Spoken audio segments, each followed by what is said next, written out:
Romans chapter 3 is a pivotal part of Paul's letter to the Romans, where he addresses the universality of sin and the necessity of God's righteousness. Paul begins by affirming the value of the Jewish people and the advantage of possessing God's oracles. However, he quickly moves to assert that both Jews and Gentiles are under the power of sin. This universal guilt levels the spiritual playing field. No one is righteous on their own. One of the key themes in Romans chapter 3 is the idea that no one can be justified by works of the law. Paul quotes several Old Testament scriptures to emphasize that there is no one righteous, not even one. Romans chapter 3 verse 10. This stark assessment of human nature sets the stage for the introduction of God's solution, justification by faith.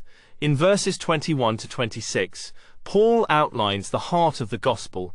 He declares that righteousness from God has been revealed apart from the law and is available to all who believe in Jesus Christ. Through Jesus' sacrificial death, God demonstrates his justice and mercy, forgiving sins while upholding his righteous standard. Romans chapter 3 concludes by affirming that boasting is excluded because justification is based on faith, not human effort. This righteousness is for both Jews and Gentiles, showing that God is the God of all people.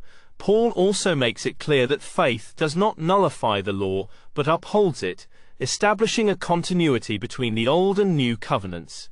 In summary, Romans chapter 3 presents the problem of sin, the failure of the law to save, and the gracious provision of salvation through faith in Jesus Christ, a central message of the Christian gospel.